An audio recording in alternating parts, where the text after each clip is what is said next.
Hi, and welcome back to my channel, Pathways to God and Significance. My name is Michael Venema, and this is the first in a series of videos that we are re-recording, re-releasing. It's a series called Beginnings, and it looks at the opening chapters of the Bible, which I think are incredibly revealing about our world, about God, and our place in His world. So welcome. In this video, we are looking at just one sentence in those opening pages, and we will get to that in a few minutes. Now, I first recorded this material a couple of years ago when COVID was just starting, and I think it was early in March, and COVID restrictions were being imposed on people. There was a lot of anxiety, and the pandemic has continued, and people are worried, trying to deal with the pandemic as best as we can, so that our healthcare systems don't take a turn for the worse.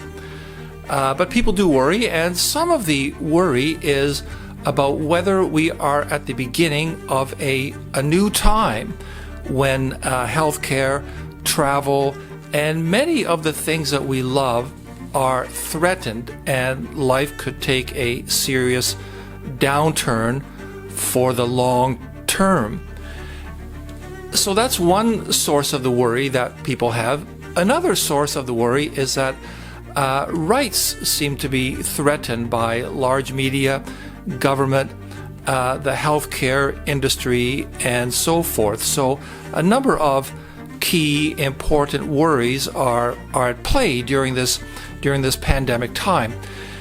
And for some people, that worry has kind of an apocalyptic fear, as if the end is near. Now, for those who are familiar with the word apocalypse or apocalyptic, it has a number of meanings which are rooted in the Bible's use of the word, but for many of us, it usually means the end of normal life involving some kind of a big disaster, explosions, or some cosmic event like a collision with a comet or a catastrophic flood.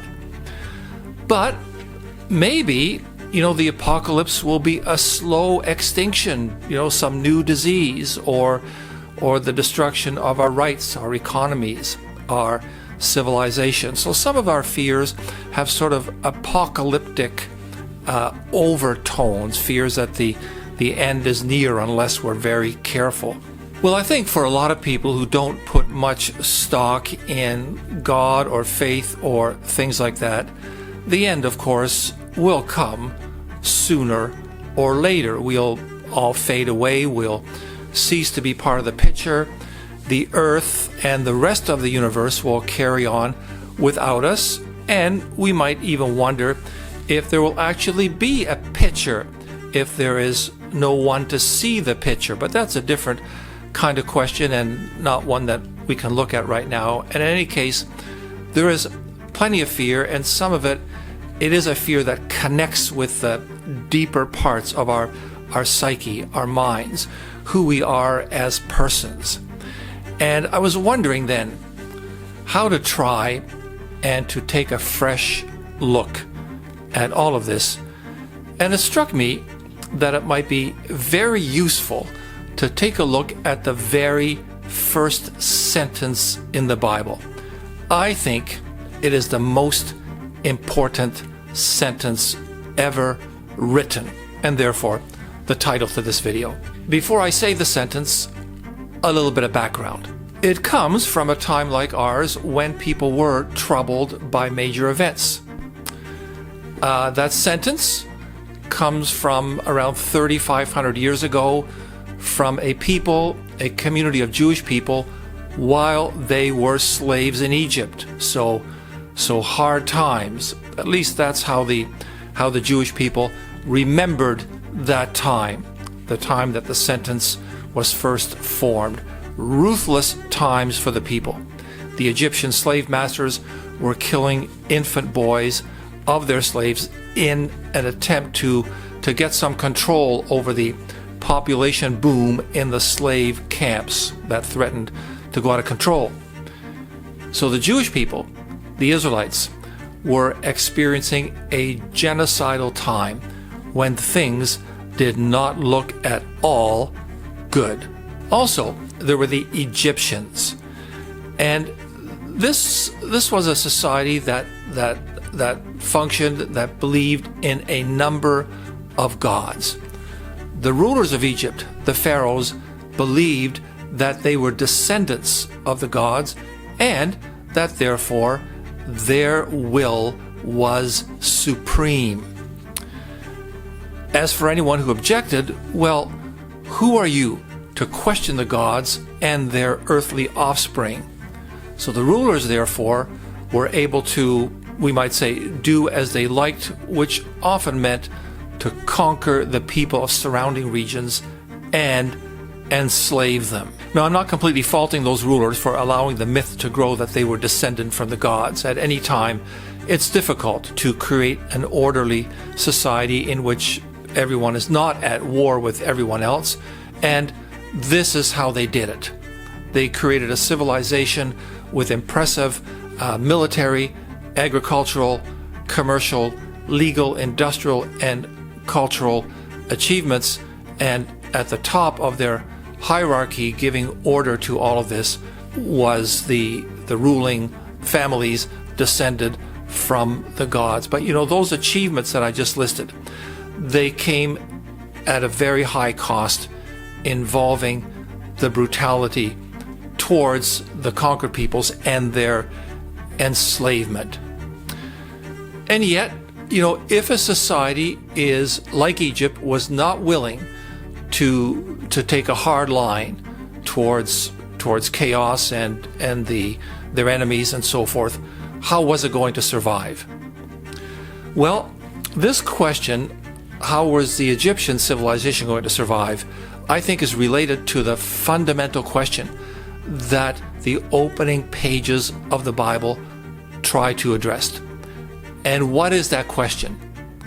Some people might see that question that the opening pages address is what's the role of scientific thinking versus the idea that God created everything.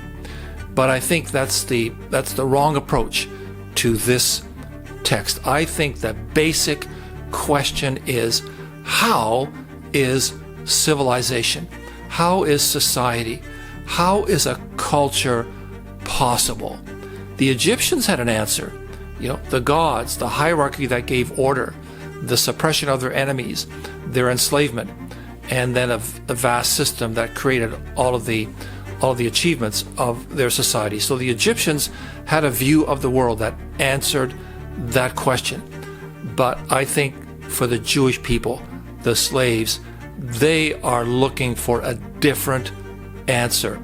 Absolutely. So this, I think, is the setting in which this sentence was first formed.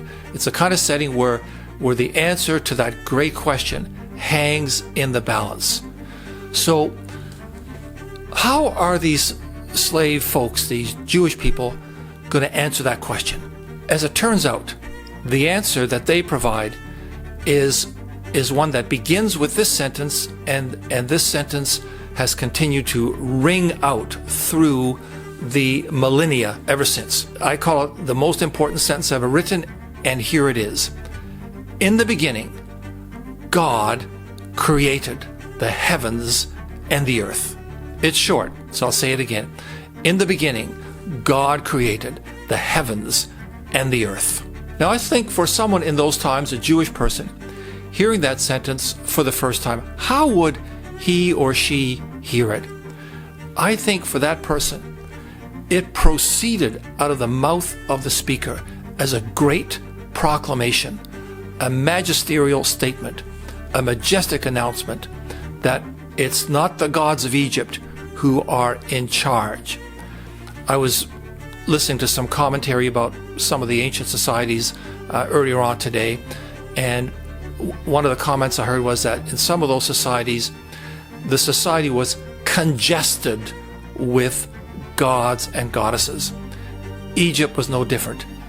The whole of the Middle East at that time was congested with gods and goddesses. And this statement says, no, it is not, especially not the gods of Egypt who are in charge. It is the God of the Jewish people, the God of their ancient ancestry, the God of Abraham, Isaac, Jacob, the 12 sons of Jacob, the 12 clans descended from those sons, the 12 tribes who constituted the people of Israel, the Jews, or as people are more comfortable saying these days, the Jewish people. Their God. And it's one God. There's only one. He's not competing with any other on a crowded field, on a congested field. This God, the God of the Jewish people, is in the beginning, and he is making the heavens and the earth. So that's one thing. God, one God. Which God? The God of the Jewish people and their ancestors. The second thing in this phrase, in the beginning. This is a very interesting phrase because it reveals that there's a story going on.